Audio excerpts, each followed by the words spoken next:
Films from the gun cameras of 8th Air Force fighter planes showed destruction of enemy air opposition over the Western Front.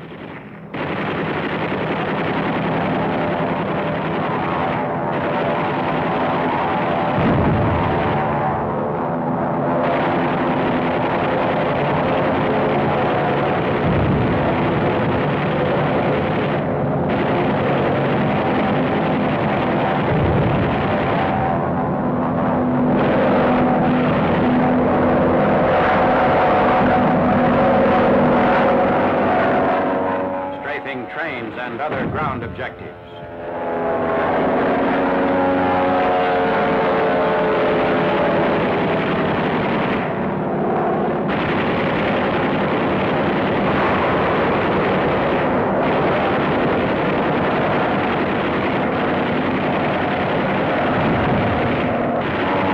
A pick-a-back plane is caught on the ground. A group of pick-a-back planes on the way toward the Allied lines are intercepted by P-51s of the 8th Air Force. The pick-a-backs are a combination of a Focke-Wulf 190 fighter on top of a Junkers 88 twin-engine bomber. The bomber is filled with high explosive and released near the target like a bomb. The Focke-Wulf 190 controls the flight of both planes, each of which provides its own power.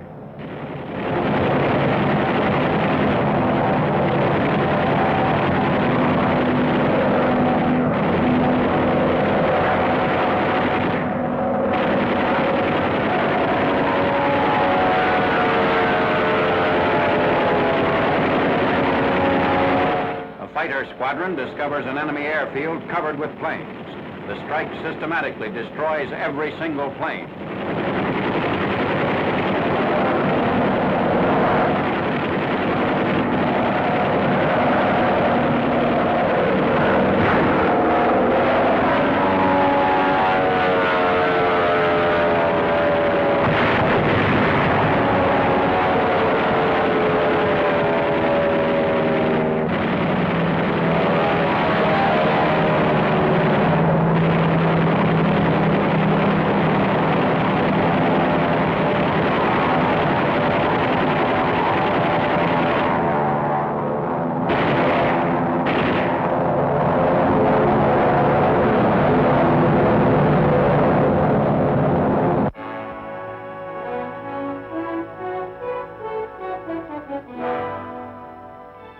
A rest haven behind the 7th Army lines in eastern France. By the truckload, infantry troops bear down on their objective. A week of relaxation in a French town the troops have renamed Shangri-La. Prior to this temporary release from combat duty, most of these men had known only the shelter of a foxhole during 135 consecutive days of combat from the Riviera beachhead to the Rhine. The free modern hotels which make up the quarters at this rest camp are named for the infantry division's 5 winners of the Congressional Medal of Honor. Like at a church supper in the old frontier days, the GIs checked their rifles at the door. No more M1s for the rest of 7 days. A tour of the grounds reveals all kinds of possibilities.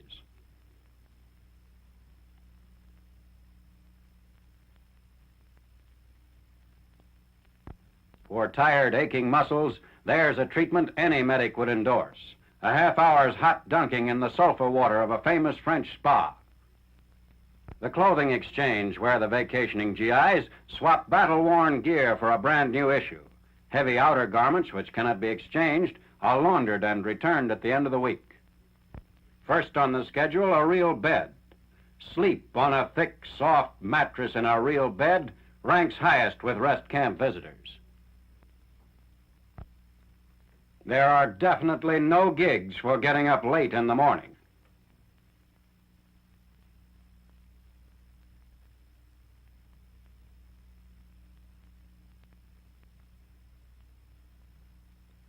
Being late for breakfast is no problem. A snack bar tides you over until the noon hour meal.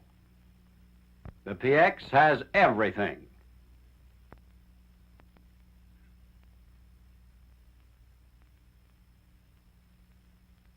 Day rooms are equipped with a customary variety of games.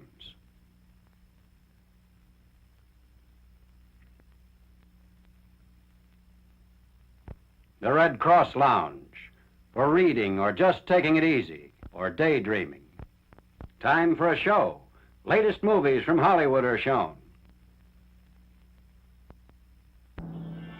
A one-horse open sleigh. A couple of days ago, they were at the front lugging field packs through the snow. Ski yoring, a tonic for battle-weary mind.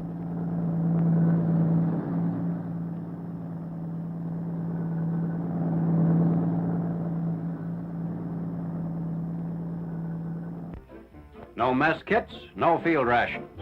Only music and French waitresses and steak and all the trimmings.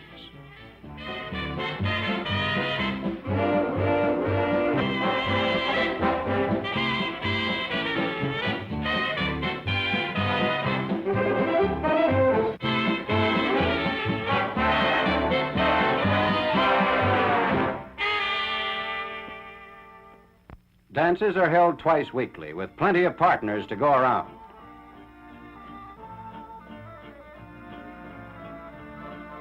Almost to a man, they insist on maintaining contact with the war. After all, their buddies are still out there.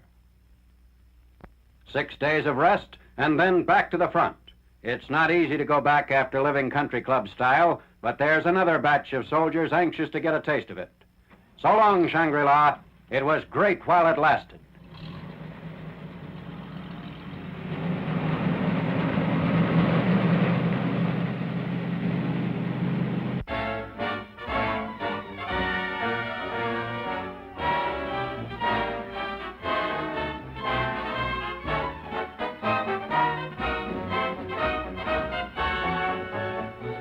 Preliminary to the 21st Army Group's northern Rhine crossings, Field Marshal Montgomery confers with Lieutenant General Simpson of the 9th Army and Major General Anderson, 16th Corps Commander. Extensive preparations and training precede the Anglo-American offensive. Bailey Bridge equipment, collapsible boats, rafts, pontons, all earmarked for a Rhine assault, are stacked up in a forest clearing. This bridging dump is maintained by Canadian units awaiting the signal to commence operations against the Reich River barrier. At Maastricht, Holland, LCMs brought down the canal from Antwerp are loaded onto M25 trailers for transportation to the bridgehead sector. American and British naval forces have chosen the LCM and LCVP as suited to Army requirements and capable of being transported overland.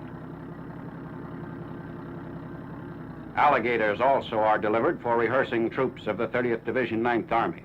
The Meuse River is used for Army-Navy training. Instead of operating craft of this type through waves and surf, seamen must learn to maneuver them to and from pinpoint landing spots in currents ranging from 6 to 10 knots. Boats must be launched from muddy riverbanks instead of ships' davits.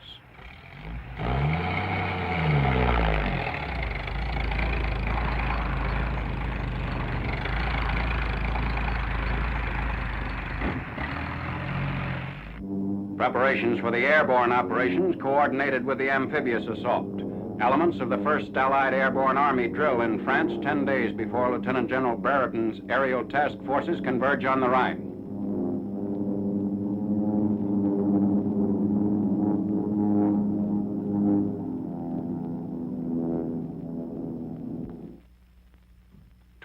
March. The actual crossing of the Rhine already is in full swing. Men of the 30th Division are taken over in LCVPs. General Simpson's forces make the southernmost crossing below Wesel. Farther north, Lieutenant General Dempsey's British 2nd Army and Canadian troops are strengthening the bridgehead on the Westphalian Plain. Army engineers and Navy crews cooperate for these crossings. The engineers launch the craft and furnish guides, and the sailors operate them, applying lessons learned in weeks of practice. A jeep with ammunition trailer comes ashore, followed by reinforcements of all types for advance elements moving beyond the east bank of the Rhine. Operations are reported proceeding according to plan, with our troops well into the first German defensive positions north of the Ruhr.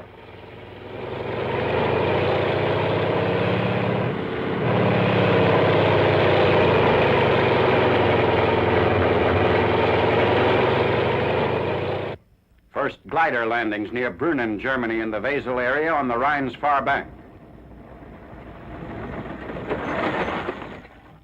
Coming in after Marshal Montgomery's columns have been launched across the Rhine, these units have the immediate objective of seizing high ground around Wesel. A junction with the American and British troops is made 6 hours after the airborne troops commence to land. To the south, the 4th Armored Division, spearheading General Patton's Rhine push, passes liberated forced laborers. The disorder of the German retreat is made evident by groups of Nazis giving themselves up without offering resistance. This dash by the 4th Armored precedes the final battle for the Saar-Moselle-Rhine Triangle and Third Army crossings of the Rhine. The town of Weissenturm, Germany, is littered with equipment of every description, abandoned by the Nazis as they were backed up to the river. A preponderance of horses, dead and alive, adds to the scene of confusion.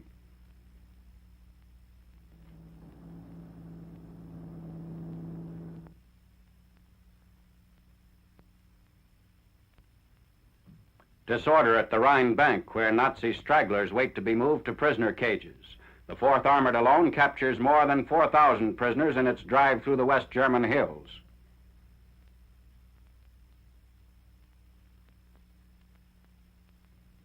Meanwhile, 1st Army artillery shells the town of Hornigen, Germany, across the Rhine. This is in support of an infantry division moving along the east bank from the Remagen bridgehead 7 miles north. On 16th March, a treadway bridge is used by troops consolidating positions across the Rhine. General Hodge's army, driving for the central German plain, also employs Navy craft to move up reinforcements. LCVPs transport men of the 1st Infantry Division to Scheuren, Germany, northeast of Remagen. Sailors of Navy units attached to the 1st Army operate the craft. The Navy began operations in this area 48 hours after the Army's seizure of the Ludendorff Bridge.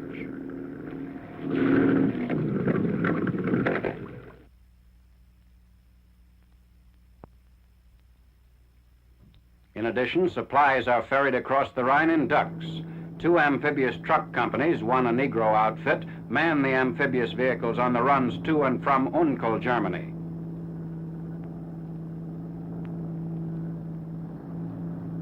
Prisoners of war and empty gasoline containers are carted by the ducks on their return trips.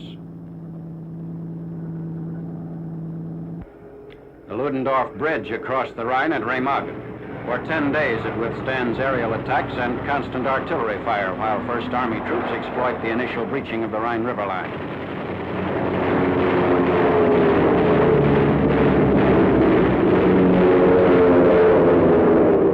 Traffic in the face of the attacks must be kept to proper intervals between vehicles.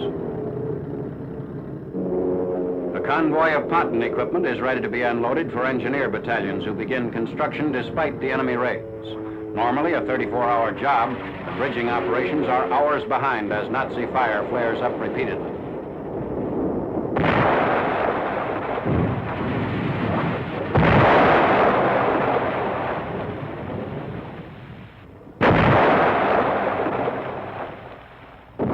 Under heavy enemy fire, combat engineers out on the incompleted span dash back to shore.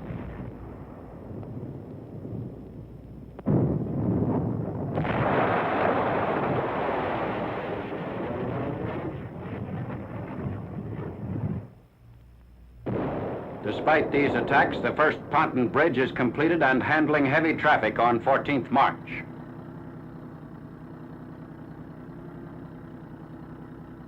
Armor is raced across the new link as the Remagen bridgehead begins expanding into a wide front.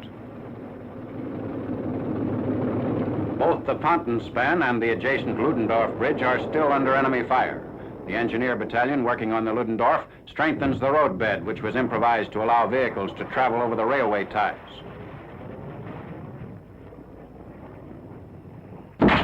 Damaged structural members of the bridge are removed by engineers. But weakened by the cumulative damage, the Ludendorff collapses on 17th March while about 300 engineer troops are working on it. Many of them are hurled into the swift icy water or crushed by the falling structure.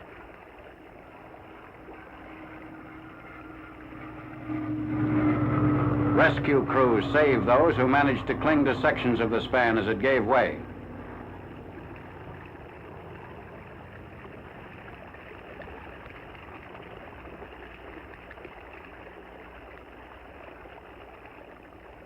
Rescuers swim out into the Rhine to reach injured men kept afloat by driftwood.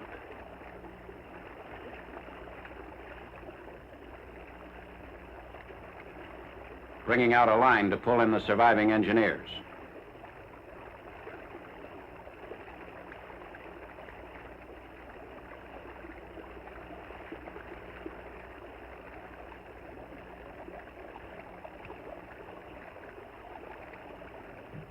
Quick action of this type saves many lives.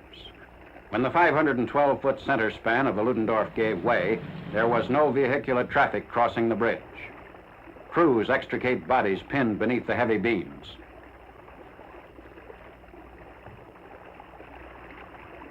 Three days later, on 20th March, Supreme Headquarters announces that the collapsed Ludendorff Bridge has been abandoned. The dispatch says that the span is no longer necessary because of the existence of other facilities across the Rhine into the Remagen bridgehead.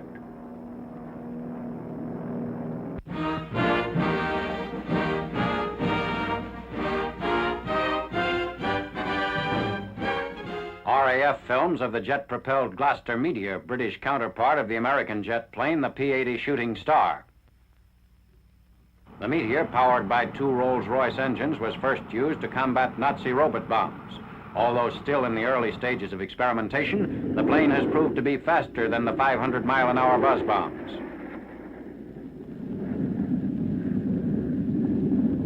Smooth running, easy to fly, and practically noiseless, the Meteor leaves almost no trail of smoke. Known as the Squirt by R.A.F. pilots, the plane climbs like an elevator and increases its speed in high altitudes.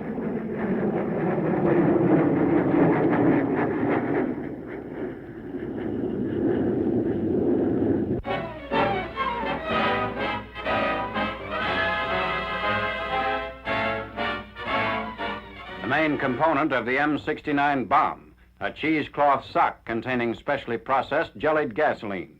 When ignited, the gel filling becomes a clinging fiery mass spreading more than a yard in diameter. It burns at approximately 1,000 degrees Fahrenheit for 8 to 10 minutes. The bomb was developed by the National Defense Research Council in collaboration with the Chemical Warfare Service. In a demonstration, it is fired electrically from the ground against a wall.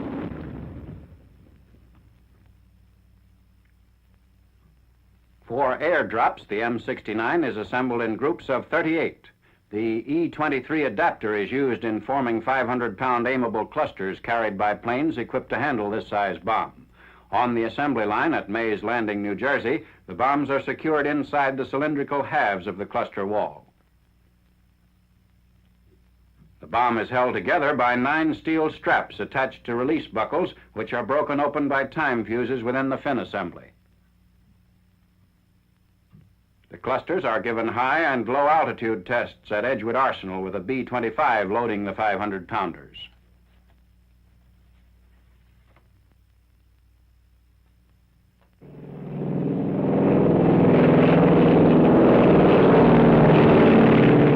The cluster is released and opened, and the individual bombs with gauze streamers trailing drop toward the target.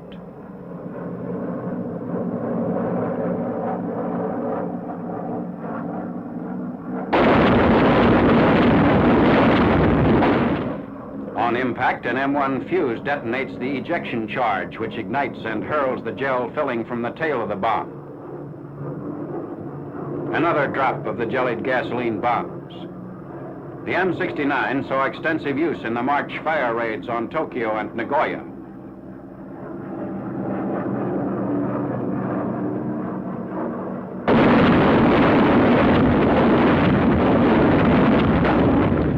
There is also the M47, containing about the same type incendiary material, but packaged as a 100-pound unit.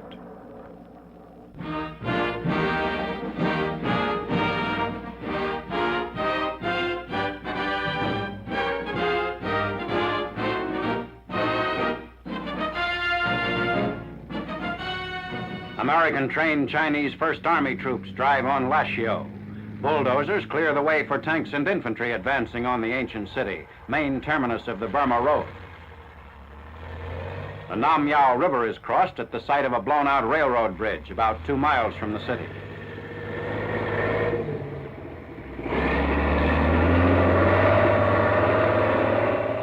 Lashio, prior to the main attack, bombed and gutted by planes of the 10th Air Force. strategic importance of Lashio is its railway facilities connecting it with Mandalay and other Burma cities. Troops of the Chinese First Army occupy Lashio and its adjoining airstrip 7th March. The Japanese offered only slight resistance before withdrawing. A captured Japanese machine gun, one of the many weapons abandoned by the enemy in his hasty retreat.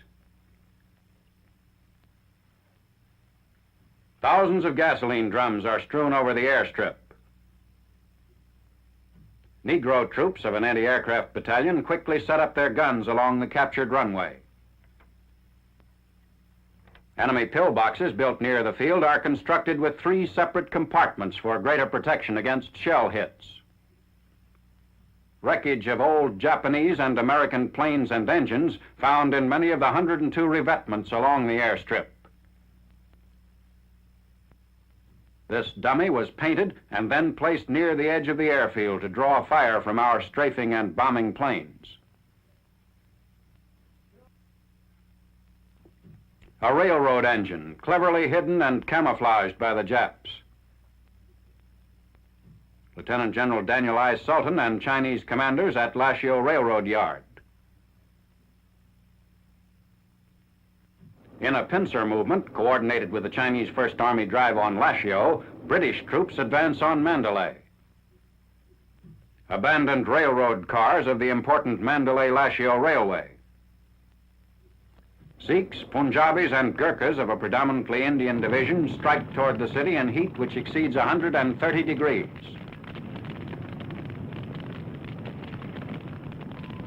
A wounded Jap, one of the few captured alive in the British advance. The Jap garrison is under attack from north, south, east, and west. Mandalay Hill, a Buddhist holy spot and used by the Japs as a key observation post, is brought under artillery and tank fire.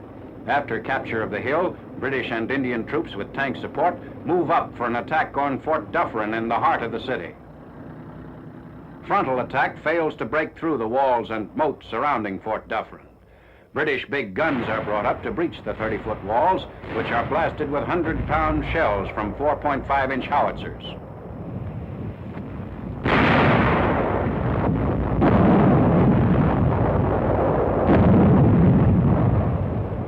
A battalion, supported by tanks firing point blank at the main gate, smashes against the fortifications.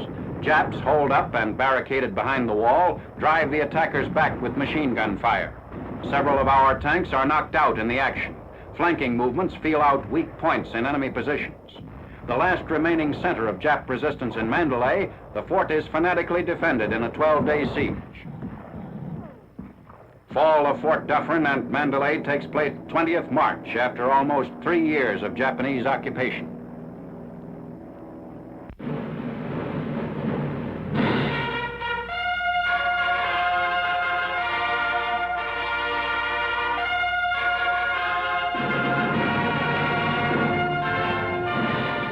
Overlooking the initial beachhead from Mount Suribachi. D-Day +5, shelling the ridge bordering the number 2 airstrip.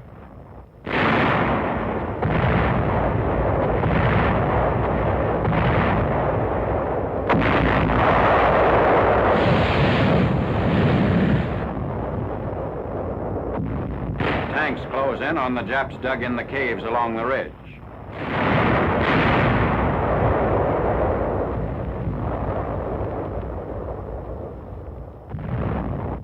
One of our mortar crews is knocked out. All except 1 Marine are killed. The ridge protecting the airstrip is stubbornly defended. A tank flamethrower goes into action against one of the many pillboxes covering the ridge.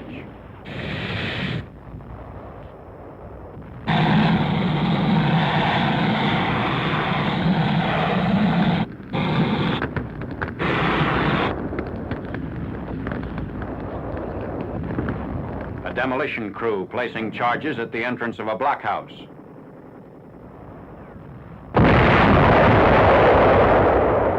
Rocket launcher mounted on a truck in action against Jap positions along the ridge.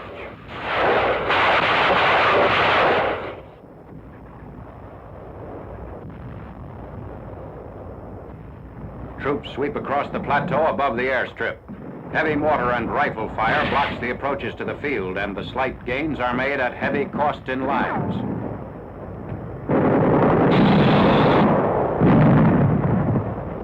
Jap trenches along the ridge remain the last obstacle before the airstrip. Seizure of the ridge puts the airstrip and surrounding enemy positions under direct fire of our guns.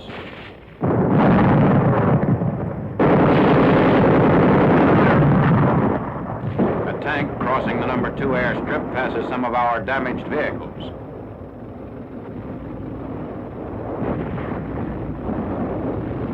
Air Corps films of Iwo Jima from a C-47 bringing in supplies from Saipan. Circling Mount Suribachi for a landing on airstrip number 1. 4 more C-47s follow the first one in. Each plane carries 13 packs containing 17 mortar shells. The first P-51 lands on airstrip number 1.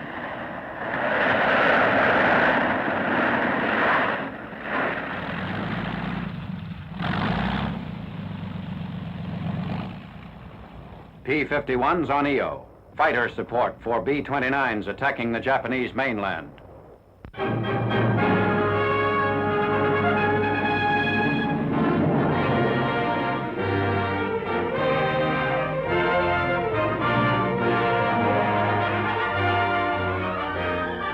Navy films of a carrier strike at the Ryukyu Islands, 360 miles south of Japan. Aircraft carriers, battleships, cruisers, and other units of Admiral Raymond A. Spruance's powerful Fifth Fleet battle through heavy seas. They penetrate deep into territory considered by the enemy as part of the Japanese mainland. Hundreds of bombers and fighters take off from the decks of the task force carriers. A protective umbrella of Hellcats and Corsairs is thrown around the fleet, while Avenger torpedo planes and Helldiver bombers sweep inland.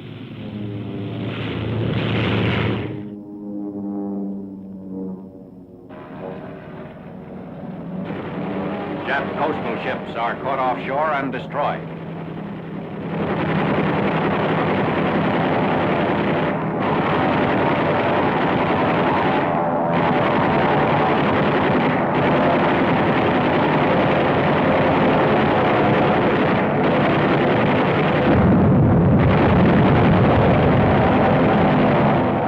Jap warships and cargo vessels anchored in the island harbor and breakwater are strafed and sunk.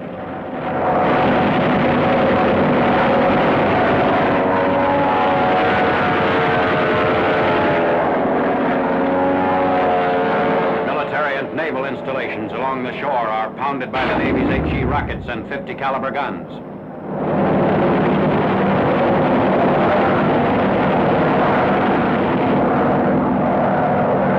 The island's big airstrip is raked by heavy fire.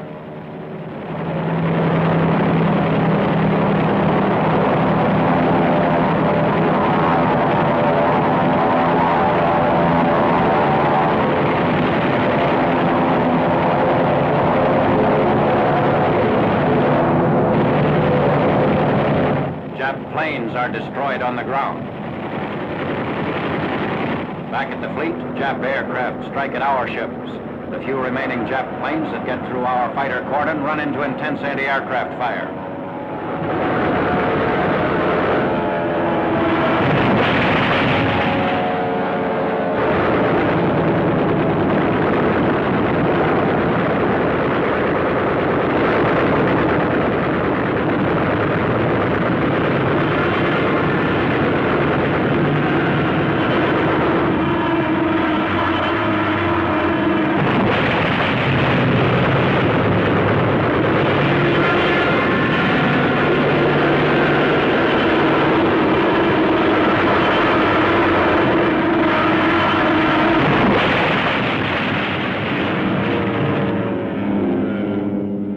Precedes the invasion of Okinawa Island by the 10th Army on 1st April. Each of which provides its own power.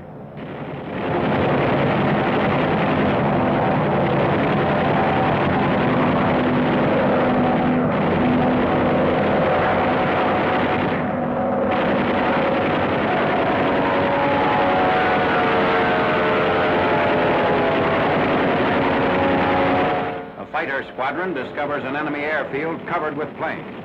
The strike systematically destroys every single plane.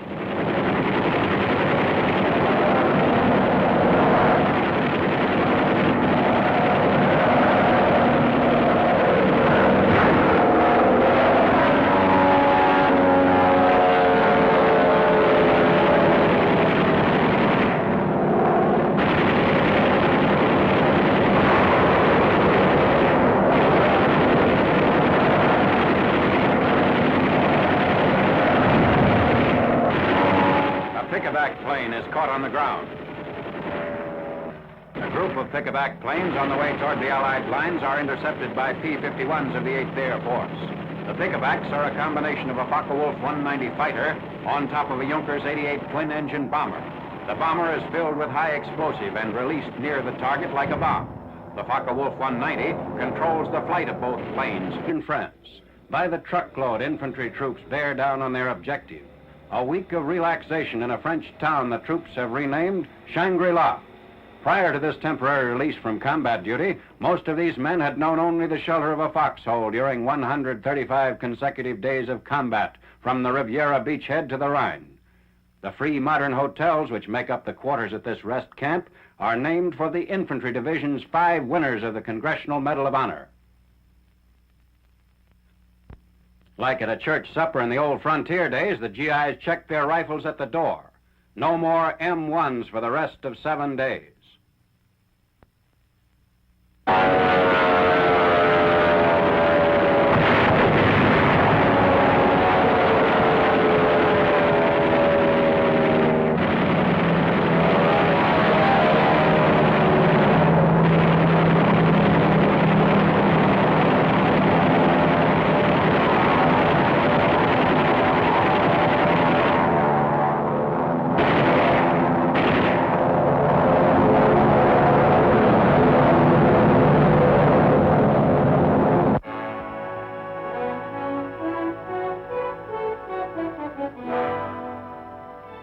A rest haven behind the 7th Army lines in eastern...